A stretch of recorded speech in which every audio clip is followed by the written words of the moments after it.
کئی مرتبہ بیگ اٹھانا ہے اور اس طرح سے وہ بار بار کھل کے گر رہی ہے، تو آپ اس کو اس طرح سے بھی نکال سکتے ہیں، یوں کر کے یوں ڈالنا، تو اب آپ کو بیگ اٹھانا سنبھالنا آسان ہو جائے گا۔ البتہ کندھے کے نیچے سے جو نکالنا ہے مستقل ایک عبادت ہے، یعنی یہ حالت طواف کے اندر ہر وہ طواف جس کے بعد صحیح ہوتی ہے، اور عمرہ والا چونکہ آپ نے احرام باندھا ہے جی، تو اس کے بعد صحیح ہوگی، تو اس میں آپ دائیں ہاتھ سے نکالیں گے، کہاں نکالیں گے بتائیں گے انشاءاللہ۔ جب آپ نے یہ احرام کی چادر پہن لی تو صاف جسم ہو، یعنی غسل کر رکھا ہو جی، اور عین احرام لپیٹتے ہوئے غسل کا اگر موقع نہ ہو تو صرف وضو کافی ہے، تو ایک غسل اپنے گھر سے کر لیں احرام کی نیت سے، اور تاکہ یہ سنت ادا ہو جائے احرام سے پہلے کا، اور اللہ سے یہی کہیں پیارے اللہ مل مل کے تو میں نے صابن کے ذریعے سے میل دور کر دیا، یا اللہ میرے باطن کے میل کو کیسے دور کروں، اس کو آپ اپنے فضل سے دور کر دیجیے۔ ٹھیک، اب ایئرپورٹ پر جہاں بھی آپ کو احرام وغیرہ پہننا ہو، بہتر یہ ہے کہ آپ ایک تھیلی پلاسٹک کی ایسی رکھیں جس میں اترے ہوئے کپڑے آسانی کے ساتھ رکھ کر آپ اپنے بیگ میں رکھ سکیں۔ ٹھیک، اور احرام پہننے کے بعد اب 2 رکعت مسنون ہوتی ہے، 2 نفل، تو آپ 2 نفل بھی پڑھ لیں، اور 2 نفل پڑھنے کے بعد حکم یہ ہے کہ آپ سر کو خالی کر دیں، کیونکہ آپ حالت احرام میں ابھی نہیں ہیں، لہٰذا ٹوپی پہن کے یا یہی چادر اوپر اوڑھ کے سر پر پھر 2 رکعت نفل پڑھ لیں، اور سلام پھیرنے کے بعد پھر سر ننگا کرنا ہوتا ہے۔ لیکن ابھی آپ نیت نہ کریں جب تک کہ جہاز میں بیٹھ نہ جائیں اور جہاز کا رخ جدہ کی طرف ہو نہ جائے، ابھی نیت نہ کریں، اس لیے کہ کئی مرتبہ جہاز کینسل ہو جاتا ہے، اڑ نہیں پاتا، کینسل ہو جاتا ہے، تو اگر آپ نے نیت کر لی اور آپ عمرے پہ نہ جا سکے تو بغیر اضحیہ دیے، ذبح کیے، دم دیے آپ احرام میں سے نہیں نکل سکتے۔ خیر، تو بہتر یہ ہے کہ کنفرم جب مکمل سفر ہو جائے، جہاز چل پڑے، اس وقت جہاز میں جو ایروسٹیس کا عملہ ہوتا ہے وہ کئی مرتبہ احرام کی حالت میں بندہ ہے، اور وہ خوشبودار ایک ٹیشو پیپر دے کی جاتی ہیں جس کو فریشنر بھی کہتے ہیں، اس لیے کہ وہاں ہاتھ دھونے کے لیے پانی تو ہوتا نہیں ہے، لہٰذا کوئی چیز کھانی ہے کچھ، تو وہ ایک چھوٹا سا فریشنر دیتے ہیں، ٹیشو پیپر جو خوشبو میں ڈوبا ہوا ہوتا ہے، اور وہ اتنا بڑا ہوتا ہے کہ دونوں ہاتھوں کو ڈھانک لے جی، تو اگر اس کو استعمال کرتے ہیں تو فقہاء نے لکھا ہے کہ اس پر پھر دم آئے گا، اس لیے بہتر یہ ہے کہ آپ اس کو کھولیں ہی نہیں، استعمال ہی نہ کریں، اور سب سے بہتر یہ ہے کہ ابھی نیت ہی نہ کریں، اگر اس کو استعمال بھی کر لیں تو اس کا استعمال لازم نہ آئے، کھا پی کے جب فارغ ہو جائیں اس کے بعد آپ وہ کریں گے۔ خیر، اب جب آپ کو نیت کرنی ہے تو سر سے کپڑا اتار دیں، ٹوپی اتار لیں، اور نیت کریں پیارے اللہ آپ کے گھر کی زیارت کا احرام باندھا ہے عمرے کا، اللہ قبول فرمائیے اور آسان فرمائیے، یہ نیت کر کے پھر 3 مرتبہ نیت کے ساتھ معاً تلبیہ پڑھیں، لبیک اللہم لبیک لبیک لا شریک لک لبیک ان الحمد والنعمت لک والملک لا شریک لک لبیک اللہم لبیک لبیک لا شریک لک لبیک ان الحمد والنعمت لک والملک لا شریک لک لبیک اللہم لبیک لبیک لا شریک لک لبیک ان الحمد والنعمت لک والملک لا شریک لک۔ جب بھی تلبیہ پڑھیں 3 مرتبہ کا سیٹ بنائیں، 3 مرتبہ کی پیر بنائیں، سمجھ گئے؟ اب فوراً ہاتھ اٹھا کے دعا کر لیں، میرے پیارے اللہ یہ میں نے کفن پہنا ہے، ایک وقت وہ آئے گا کہ لوگ مجھے کفن پہنائیں گے، اس وقت کے آنے سے پہلے اللہ اختیار سے احرام پہننے کی توفیق عطا فرمائی ہے، یا اللہ مرنے سے پہلے کفن پہنائے جانے سے پہلے یا اللہ اس قابل ہونے کی توفیق عطا فرما، میرے گناہوں کو معاف فرما، مجھے پاک صاف فرما جی، اور پھر جو دل میں آئے خوب دعا مانگے۔ دعا مانگنے کے بعد اب اپنا وظیفہ آپ اسی کو بنا لیں، کس کو؟ تلبیہ کو، لبیک اللہم لبیک لبیک اللہم لبیک لبیک لا شریک لک لبیک ان الحمد والنعمت لک والملک لا شریک لک۔ جب جہاز اٹھ رہا ہو، جب جہاز اتر رہا ہو، جب اوپر نیچے ہو رہا ہو جی، ہر حالت میں آپ کو تلبیہ پڑھنا ہے۔ جب بھی آپ کی کنڈیشن بدلے، آپ اٹھ رہے ہوں تلبیہ پڑھیں، آپ بیٹھ رہے ہوں تلبیہ پڑھیں، آپ نیچے اتر رہے ہوں تلبیہ پڑھیں، آپ اوپر چڑھ رہے ہوں تلبیہ پڑھیں جی، رن وے کے اوپر جہاز اپنی ناک رگڑ رہا ہو تلبیہ پڑھیں، جب وہ ٹیک آف کر رہا ہو آپ تلبیہ پڑھیں، جب لینڈنگ کر رہا ہو تلبیہ پڑھیں، ہر بدلتی حالت میں آپ لبیک اللہم لبیک۔ یہ ذکر وہ ذکر ہے جس کے لیے سرکاری لباس ضروری ہے اور سرکار کے دربار کا یعنی اللہ کے دربار کا سفر ضروری ہے۔ ان 2 کنڈیشنوں کے ساتھ یہ ذکر کیا جاتا ہے، یہ اپنے گلیوں کے، اپنے محلے کی گلیوں میں یہ ذکر نہیں کیا جاتا۔ ٹھیک، تو تلبیہ مرد عورتیں خاموشی سے پڑھیں گے، مرد حضرات ہلکی بلند آواز سے پڑھیں گے، ٹھیک؟ جب آپ جدہ پہنچے، جدہ سے مکہ مکرمہ پہنچے، تو مکہ مکرمہ پہنچنے کے بعد عام طور پہ کتابوں میں لکھا ہے مکہ مکرمہ پہنچ گئے، اب سب سے پہلا کام مکہ مکرمہ میں پہنچنے کے بعد یہ کرنا ہے کہ عمرہ کریں۔ تو مکہ مکرمہ میں پہنچتے کے ساتھ ہی سب سے پہلا کام کیا لکھا ہوتا ہے کتابوں میں؟ سب سے پہلا کام عمرہ کرنا ہے۔ لیکن یہ عاجز کہتا ہے کہ سب سے پہلا کام عمرہ کرنا نہیں ہے، سب سے پہلا کام آرام کرنا ہے، سب سے پہلا کام آرام کرنا ہے۔ کوئی فقہ کی ایسی شیخ نہیں ہے جاتے کے ساتھ ہی آپ عمرے پہ دوڑ پڑو، جاتے کے ساتھ ہی آپ کعبۃ اللہ کے ارد گرد چکر لگاؤ۔ اس لیے کہ آدمی اپنے گھر سے چلا، مثلا سورج سے یہاں سے نکلے، بمبئی تک کا ایک سفر متعب سفر ہے، تھکا دینے والا ہے، پھر ایئرپورٹ کی ہمہ ہمی کئی گھنٹے پہلے پہنچنا، وہ سب تھکا دینے والی کارروائی ہے۔ پھر وہاں سے آپ جہاز میں بیٹھے، جہاز کا سفر وہ ایک خاص قسم کی تھکان اپنے اندر رکھتا ہے۔ پھر جدہ سے مکہ مکرمہ تک کا سفر اور وہاں کے ایئرپورٹ کے مراحل تھکا دینے والے۔ اب کوئی اسٹیل باڈی تو نہیں ہے نا، آدمی کی کچھ بھی نہیں تھکن ہوئی، انسان ہے، بشر ہے، تھکتا ہے، لہٰذا جاتے کے ساتھ ہی آرام کرے۔ مجھے اچھی طرح سے یاد ہے کہ پہلا عمرہ میں نے 3 دن کے بعد کیا تھا، ایک اللہ کے نیک ولی کے ساتھ تھا، 3 دن کے بعد عمرہ کیا، اور وہ بھی مجھے بار بار آزما رہے تھے کہ دیکھیں کچا ہے یا پکا۔ کہہ رہے تھے کہ بیٹا آپ تو جوان ہیں، آپ کر لیں، میں تو بوڑھا ہوں، اپنے حساب سے کروں گا کہ نہیں، آپ کے ساتھ آئے ہیں، جیسا آپ کریں گے ویسا ہی کر رہے ہیں۔ 3 دن کے بعد کیا، اور اس کی ٹھنڈک آج تک محسوس ہے۔ بہرحال فریش ہو جائیں، کھائیں پئیں اور خوب آرام کریں، وقت پہ نماز پڑھیں، آرام کریں۔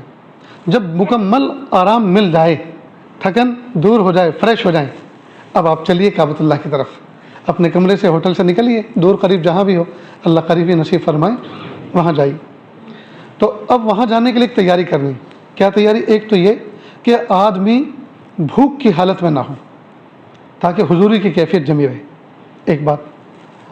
دوسری بات، اچھا رمضان مبارک کے عمرے کی فضیلت ہے، لیکن حالت روزے میں کرنا ضروری نہیں ہے۔ رمضان کے مہینے کی اس کی فضیلت یہ ہے کہ ایک روایت میں ہے کہ رمضان میں جس نے عمرہ کیا گویا حج کے برابر ہے، اور ایک یہ محبوب صلی اللہ علیہ وسلم نے فرمایا جس نے رمضان میں عمرہ کیا گویا میرے ساتھ عمرہ کیا ہے۔ سبحان اللہ۔ لیکن حالت روزہ ہونا ضروری نہیں، آپ موقع دیکھیے، رات کے وقت، رات ٹھنڈی ہوتی ہے، لمبی بھی ہوتی ہے، اس میں کوئی ڈسٹربنس بھی نہیں ہوتا، آپ اس وقت کر لیں، سمجھ گئے؟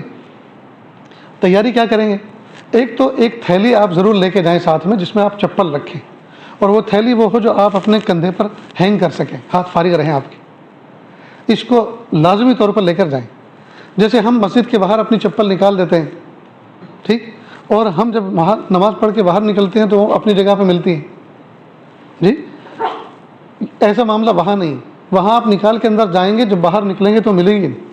اس لیے کہ صفائی کا عملہ اس بات کا مکلف ہے کہ جو بھی چپل باہر پڑی ہوئی ہیں، رکھی ہوئی، ان کو اٹھا کے پھینکو۔ وہاں شوز ریک بنے ہوئے ہیں، ان کے اوپر نمبر بھی لکھے ہیں، البتہ اگر کوئی اس میں رکھتا ہے تو وہ محفوظ رہتی ہیں، لیکن اس میں بھی تھیلی میں رکھو تو زیادہ محفوظ ہیں، اس لیے کہ کئی مرتبہ کھلی رکھی رہتی ہیں اور لوگ نکال کے چلے جاتے ہیں۔ اور کچھ مینٹلٹی لوگوں کی یہ بھی ہے، لوگ یہ سمجھتے ہیں کہ حج عمرے پہ اگر چپل باہر رکھی ہیں تو ہم کسی کی پہن لیں، کوئی ہماری پہن لیں، یہاں سب جائز ہے۔ ایسا نہیں ہے، کوئی مسئلہ نہیں ہے ایسا، لیکن لوگوں میں یہ مسئلہ چلتا ہے کہ یہاں تو کسی کی بھی پہن سکتے ہیں، جو غلط ہے بالکل۔ تو آپ اپنی چپل اپنی تھیلی میں رکھیں، اور تھیلی کو اپنے ساتھ رکھیں، وہاں چپل بھی پاک صاف ہوتی ہیں، وہاں کوئی ایسے کتے بلی کے پیشاب پخانے تو پڑے نہیں ہیں کہ ناپاک ہے، حرم کی سرزمین ہے پورے مکہ مکرمہ، تو آپ اپنے ساتھ رکھیں۔ اور جب نماز پڑھتے ہیں تو صف اتنی بڑی ہے، آگے پیچھے دائیں بائیں کہیں بھی رکھ سکتے ہیں آپ، یہ ہمارا طریقہ ہے، یہ ہم نے بزرگوں کو دیکھا، علماء صلاح کو سب کو دیکھا، وہ اپنی چپل تھیلی میں رکھ کے ساتھ میں رکھتے ہیں۔ تو ایک تو چپل کی تھیلی اپنے کمرے سے لے کر چلیں، دوسرا کچھ کھلے ریال اپنے ساتھ میں، وہاں کی کرنسی ضرور ساتھ میں رکھیں، طواف کی تسبیح 7 دانے والی وہ بھی ساتھ رکھیں، یہ تسبیح کوئی ضروری نہیں ہے کہ آپ ایسی ڈھونڈتے پھریں، کوئی سفید دیکھی تھی ہم نے، کوئی بھی رنگ کی ہو سکتی ہے وہ، البتہ اس کی شان ایسی ہونی چاہیے کہ یہ اگر آپ دھاگا موتی اس کا کھینچے تو کھینچے، اپنی مرضی سے نہ چلے۔ کیوں؟ اس کا مثال کے طور پر آپ نے ایسی ڈھیلی ڈھالی تسبیح لی، پہلے چکر میں آپ نے دانہ کھینچ دیا، ٹھیک ہے، اب دوسرے چکر میں بھی کھینچ دیا، تیسرے چکر میں 2 دانے اپنے آپ تشریف لے آئے نیچے۔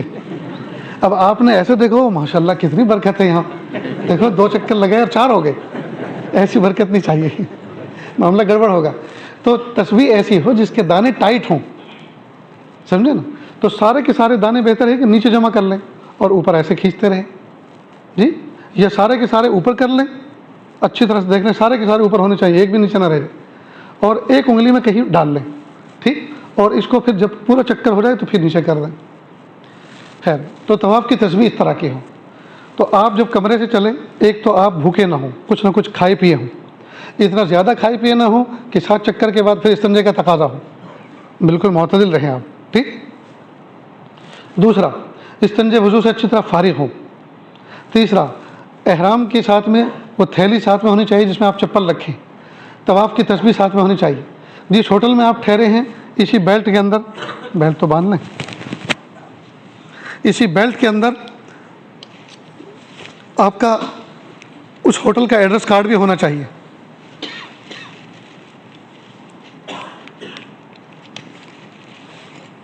اس بیلٹ کے اندر اس ہوٹل کا ایڈریس کارڈ بھی ہونا چاہیے. کئی مرتبہ دور قریب ہوٹل ہوتے ہیں جو بالکل اجنبی ہوتے ہیں، پہلی مرتبہ گئے ہیں اور ان پہ کیفیت رہتی ہے. کئی مرتبہ وہ کمرے سے نکل تو جاتے ہیں ہوٹل اور حرم چلے بھی جاتے ہیں.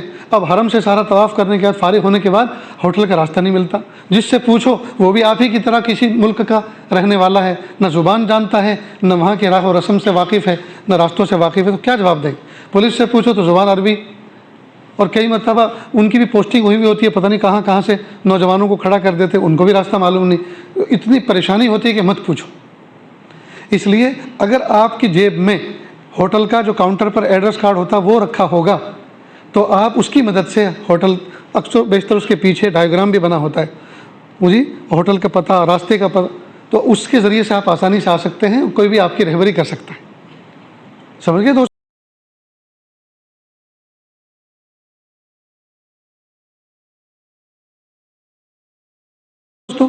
تو ایڈریس کارڈ کی اہمیت کو سمجھیں. نیز اپنا موبائل فون فل چارج کیا ہوا وہ بھی ساتھ رکھیں، اس کو کمرے چھوڑ کے نہ جائیں. اور جو ساتھی آپ کے ساتھ ہیں، 1 ہیں، 2 ہیں، 3 ہیں، گروپ آپ نے بنایا ہے طواف کے لیے، تو آپ ایک دوسرے کے نمبر بھی آپس میں شیئر کر لیں تاکہ اگر آگے پیچھے کچھ ہو جائے تو فون کے ذریعے سے رابطہ کر سکیں. یہ باتیں یاد رہیں گی، یہ انتہائی اہم ضروری باتیں ہیں. اب آپ چلیے حرم کی طرف. جب حرم میں آپ پہنچے تو آپ اپنی چپلوں کو نکال کر حدود حرم میں جہاں سے سفید فرش شروع ہوتا ہے، یہ گیٹ شروع ہوتا ہے، وہاں سے نکال کر اپنی تھیلیوں میں چپلیں ڈال لیں، کندھوں پہ لٹکا لیں. اب نیچی نظر کر کے چلیں. حرم شریف میں کعبۃ اللہ بیچ میں ہے، وہ کئی کنسٹرکشن کے بعد اندر ہے. تو آپ یہ دیکھیں گے کہ جو صف کے پتھر لگے ہوئے ہیں، وہ پتھر سارے کے سارے سیدھے نہیں ہوتے بلکہ وہ یوں یوں یوں، اس لیے کہ کعبۃ اللہ کے چاروں طرف نماز پڑھتے ہیں نا لوگ، تو آپ اس پتھر سے بھی دیکھ سکتے ہیں کہ کعبہ کس سمت میں آنے والا ہے. آپ نیچی نظر کر کے چلیں، چونکہ پہلی نظر پر دعا قبول ہوتی ہے، تو آپ نیچی نظر کر کے چلتے رہیں. یا یہ کہ کوئی واقف کار جو پہلے سے عمرہ آپ کے گروپ میں کر چکا ہو یا بلڈنگ میں کر چکا ہو، یا کوئی اردو بولنے والا ہو کہ بھائی ہم پہلی مرتبہ حرم کی زیارت کے لیے آ رہے ہیں، آپ ذرا ہماری رہبری کیجئے اور ہمیں آگے لے جا کر ایسی جگہ کھڑا کر دیجئے جہاں بیچ میں کوئی نہ ستون ہو نہ آدمیوں کا گزر بسر ہو، ایک طرف کھڑے ہو کے تاکہ ہم کعبۃ اللہ کی زیارت آسانی سے کر سکیں پہلے. تو کوئی بھی آپ کی ہیلپ کر دے گا. ٹھیک. اب آپ اندر پہنچ گئے کعبۃ اللہ کے پاس. ٹھیک. اب وہاں پہلی نظر پر آپ کو میں کر لیتا ہوں، پہلی نظر پر آپ کو دعا کرنی ہے. تو سوال یہ پیدا ہوتا ہے کہ پہلی نظر پہ آپ کیا دعا کریں گے؟ تو پہلی نظر پر ایک تو یہ کہ آپ ربنا آتنا فی الدنیا حسنہ وفی الآخرۃ حسنہ وقنا عذاب النار، یہ آپ دعا کر لیں. اس میں سب کچھ آ گیا، اس میں ذرہ برابر کوئی چیز رہی تو نہیں ہے. محبوب صلی اللہ علیہ وسلم نے کیا پیاری دعا بتلا کر احسان فرمایا، ربنا آتنا فی الدنیا حسنہ وفی الآخرۃ حسنہ وقنا عذاب النار. ساری چیزیں اس میں بھلائیاں آ گئی، لیکن انسان ہوس کا پتلا ہے. جب تک کوئی ڈیٹیل سے نہ مانگ لے یا کوئی پرٹیکولر چیز اپنی نہ مانگ لے پن آؤٹ کر کے، وہاں تک اس کو تسلی نہیں ہوتی جی. تو اب وہاں اس ہما ہمی میں کیسے مانگے؟ تو بہتر یہ ہے کہ سورت سے لے کر، مثال کے طور پہ سورت سے لے کر بمبئی تک، اور بمبئی سے لے کے جدہ تک، اور جدہ سے لے کے مکہ مکرمہ اپنے ہوٹل تک، اور ہوٹل سے لے کر حرم شریف آنے تک خوب مانگے. اپنے بارے میں، بچوں کے بارے میں، امت کے بارے میں، صحت کے بارے میں، علم کے بارے میں، عزت کے بارے میں، رزق کے بارے میں. خوب مانگے, بار بار مانگے. اور جب پہلی نظر پڑے تو کہ اللہ وطن سے لے کر یہاں تک جو کچھ مانگا ہے سب دے دیجیے. تو ایک جملے میں سب آ جائے گا. ٹھیک, وطن سے لے کر یہاں تک جو کچھ مانگا ہے سب دے دیجیے. اور بھی خوب دعا کر سکتے ہیں. اس کا مطلب یہ نہیں کہ پلک جھپک گئی اب چانس ختم, اللہ نے کہا بس اب ویسے ہی شارٹیج چل رہی ہے چلو چھوڑو بھاگو یہاں, ایسا کچھ نہیں ہے. پہلی نظر یعنی پہلی ملاقات. بھائی آپ مجھے کہیں ملے تھے, بھائی ہماری پہلی ملاقات حیدرآباد میں ہوئی تھی, تو پہلی ملاقات کا مطلب یہ کہ السلام علیکم اور نکل گئے. کئی گھنٹے بیٹھے تھے, چائے پی تھی اور پیسے بھی نہیں دیے تھے. ہوٹل میں بیٹھ کے ساتھ چائے پیتی, چائے پیسے بھی ہم نے دیے تھے جی, مثال کے طور. تو کہتے ہیں پہلی ملاقات ہے. تو حیدرآباد ایک لمحے کی ملاقات تھوڑی, اب کئی گھنٹے بیٹھے تھے یا کئی دن ساتھ میں رہے تھے. دیکھو پہلی ملاقات کہلاتی. ایسی پہلی نظر کا مطلب یہ نہیں کہ بس چشم زدن سے پہلے جو کچھ مانگ لو گے مل جائے گا اس کے بعد ختم, ایسا نہیں. دوسری بات, پہلی جو نظر ہے یہ کون سی ہے؟ یہاں سے ہندوستان سے جائیں 1.5 لاکھ روپے خرچ کر کے اور پھر جو دیکھیں وہی, یا زندگی میں پہلی نظر وہی پہلی نظر نہیں. تو پھر اہل مکہ کیا کریں گے؟ ان کو پہلی نظر کا ثواب کب ملے گا؟ بالغ ہوتے کے ساتھ جو پہلی مرتبہ دیکھیں گے وہ پہلی نظر. اس کو اچھی طرح سمجھ لیں. حرم کے باہر سے جب آپ اندر آئیں گے اور پہلی نظر کعبۃ اللہ پہ پڑے گی وہ پہلی نظر کہلائے گی. تو اللہ نے کتنا آسان فرمایا. دوسری بات, پورا مکہ مکرمہ وہ جو حدود حرم ہے یہ پورا کا پورا حرم ہے. ایک ہے مسجد حرام جہاں کعبۃ اللہ ہے, اس کا کنسٹرکشن ہے, یہ ہے مسجد حرام. اور ایک ہے پورا حرم یعنی پورا مکہ مکرمہ جو 12-15 کلومیٹر کا ایریا جو بنتا ہے یہ پورا حرم ہے. پورے حرم کے اندر ریٹ ایک ہے. کہیں بھی آپ نماز پڑھیں, یہ الگ بات ہے مسجد حرام میں نماز پڑھیں گے تو وہاں کثرت جماعت کی تعداد, کثرت جماعت کا ثواب آپ کو زیادہ ملے گا. لیکن آپ کسی بھی جگہ پہ نماز پڑھیں کمرے میں پڑھیں کہیں بھی پڑھیں 1 لاکھ کا اجر ملے گا. 1 ریال کہیں بھی خرچ کریں پورے مکہ میں 1 لاکھ ریال خرچ کرنے کا اجر ملے گا. 1 مرتبہ سورہ یاسین شریف پڑھیں 1 لاکھ سورہ یاسین شریف پڑھنے کا اجر ملے گا. اپنے وطن میں زندگی میں 1 لاکھ مرتبہ سورہ یاسین شریف نہیں پڑھی جاتی. 1 قرآن پاک پورا کریں گے 1 لاکھ قرآن پاک پڑھنے کا اجر ملے گا. سبحان اللہ. اس لیے دوستو وہاں جاتے ہیں تو آدمی اعمال کے اعتبار سے مالدار ہو جاتا ہے, نیکیوں کے اعتبار سے مالدار ہو جاتا ہے. اب آپ کعبۃ اللہ کی زیارت بھی ہو گئی اور آپ نے پہلی دعا بھی کر لی. ٹھیک, اب آپ اپنے ساتھیوں سے یہ طے کریں کہ بھائی ملنا کہاں ہے. طواف کے بعد رہیں گے تو ساتھ ساتھ انشاءاللہ, لیکن اگر آگے پیچھے ہو گئے تو ساتھیوں کو ڈھونڈتے نہ پھریں, اس لیے کہ یہاں تو اللہ کو ڈھونڈنے آئے ہیں, ساتھیوں کو نہ ڈھونڈیں. ارے 2 چکر میں ساتھ میں تھے کہاں رہ گئے یار وہ ساتھی. اب 2 چکر ساتھ رہے اور تیسرا چکر اس کی یاد میں گزرا, ہائے ہائے کیا ہے, اللہ کے گھر کا طواف ہوا, کیا اللہ کی یاد ہوئی. اس لیے خوب سیکھ کے جائیں اچھی طرح اور سمجھ کے جائیں اور خود اپنا پرائیویٹ لمیٹڈ کام کریں.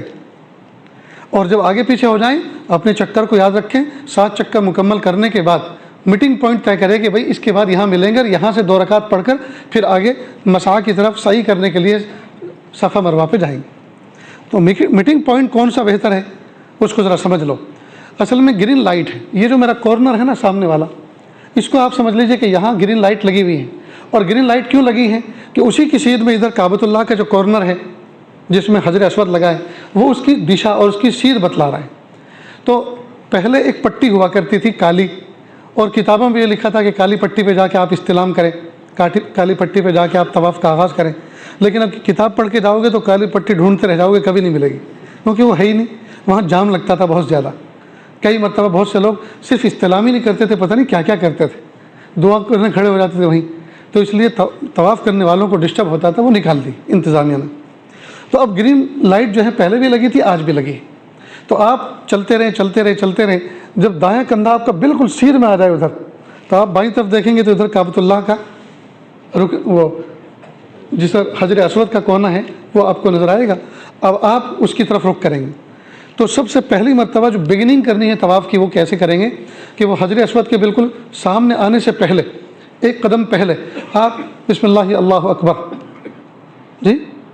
اور ہاتھ اٹھا دیں. ہاتھ کانوں تک اٹھا کے, اور عورتیں کندھے تک اٹھا کے جیسے نماز میں اٹھاتی ہیں, مرد کانوں تک نماز میں اٹھا چھوڑ دیں. یہ استقبال کعبہ ہوا. بسم اللہ اللہ اکبر چھوڑ دیں. اس کے بعد 2 مرتبہ دوسری مرتبہ اٹھائیں بسم اللہ اللہ اکبر وللہ الحمد, اور یوں کر کے پھر چوم لیں. تو پہلی مرتبہ چھوڑنا ہے اور پھر 1 قدم دائیں طرف فوراً ہو کر حجر اسود کے ایک دم سامنے ہو کر اس کی طرف استلام کرنا ہے. تو اگر وہاں بھیڑ نہ ہو تو اس کو چومنا سنت ہے. یعنی اس پر ہاتھ رکھنا، اس پر جو ہے بوسہ لینا، لیکن بھیڑ ہے تو ہاتھ لگ جائے، اور زیادہ بھیڑ ہے تو صرف اس کی طرف اشارہ کر کے ہاتھوں کو چوم لینا، یہ کافی۔ اور چومنا بھی بہت زور سے نہ ہو، ایسا نہ ہو، بلکہ یہ چوم لیں۔ اب ہم نے ایک مرتبہ کتابوں میں جو فقہا نے لکھا ہے کہ بھئی آواز نہ ہو، تو ہمارے ایک ساتھی نے کہا ہاں اتنا شور ہوتا ہے کیا پتہ چلتا ہے آواز کا، اس کا مطلب ہے کہ ان کا ارادہ آواز کرنے کا ہی تھا۔ اور ہر مرتبہ کوئی نہ کوئی آئٹم ایسا ملتا ہے۔ اب یہ ہمارے ساتھ میں ایک ساتھی تھے، بڑے پیارے ساتھی، تو وہ کہا کہ ایسا تو میں نے دیکھا ایک کالا آدمی تھا، اس نے کعبۃ اللہ کو یہ دیکھا، پھر وہ چلتا رہا اور بار بار وہ یہ سوچ رہا تھا کہ شاید ابھی بھی میں سیدھ میں نہیں آیا، ابھی بھی میں سیدھ میں نہیں آیا، شاید اب کیا آ گیا۔ پھر میں نے کہا کہ آپ کا ارادہ کیا ہے؟ اب ایسا ہی کرنے کا ہے کہ میں نے سوچا تو ایسا ہی ہے؟ میں نے کہا ہرگز نہیں کرنا۔ خیر، اب آپ نے دونوں ہاتھ اٹھائے کعبۃ اللہ کی طرف، پہلی مرتبہ تو کانوں تک اٹھا کے چھوڑ دیے، دوسری مرتبہ کب ہاتھوں کو چوم لیں، اس کو کہتے ہیں استلام۔ ٹھیک، اب آپ استلام سے پہلے آپ کو ایک کام کرنا تھا، وہ جو رہ گیا، وہ یہ کہ دائیں کندھے کے نیچے سے یہ نکال لیں چادر اور بائیں کندھے کے اوپر ڈال لیں، اور ساتوں سات چکر میں دایاں کندھا ایسے کھلا رہے گا۔ یہ مردوں کے لیے ہے، عورتیں تو چونکہ اپنے لباس میں ہوتی ہیں نا، لیکن عورتوں کا لباس کیسا ہونا چاہیے؟ ہو شرعی نقطہ نظر سے بنا ہوا ہو، یعنی اس کی باہیں ہاف نہ ہو، کوہنی کھلی نہ ہو، ہاتھ، کیونکہ عورت کا یہ ہاتھ گٹوں تک سطر ہے، لہٰذا وہ چھپا ہوا ہو۔ اسی طرح پیٹ اور پیٹھ کھلی ہوئی نہ ہو، کئی مرتبہ ساڑیاں پہن کے عورتیں جاتی ہیں، ان کے پیٹ اور پیٹھ کھلی ہوئی ہوتی ہے، اور بلاؤز پہنتی ہیں نیچے تو آستین کھلی رہتی ہیں، بڑا سنگین مسئلہ ہے دوستو، اس لیے ہرگز اس طرح کا غیر شرعی لباس نہ پہنیں۔ چہرہ ان کا ڈھکا ہوا ہو، لیکن ڈھکا ہوا اس طرح کا ہو کہ وہ چہرے سے کپڑا لگا ہوا نہ ہو۔ تو جو ہیڈ آتا ہے نا، جو نوجوان بچے دھوپ کی کیپ پہنتے ہیں چھجے والی، ایسی کیپ پہنے عورتیں، اور اس کے اوپر نوز پیس جو ہوتا ہے وہ لگا لیں، اور آگے لٹکا ہوا ہو، تو وہ نوز پیس جو ہے وہ حجاب لٹکا بھی ہوا ہے اور چہرہ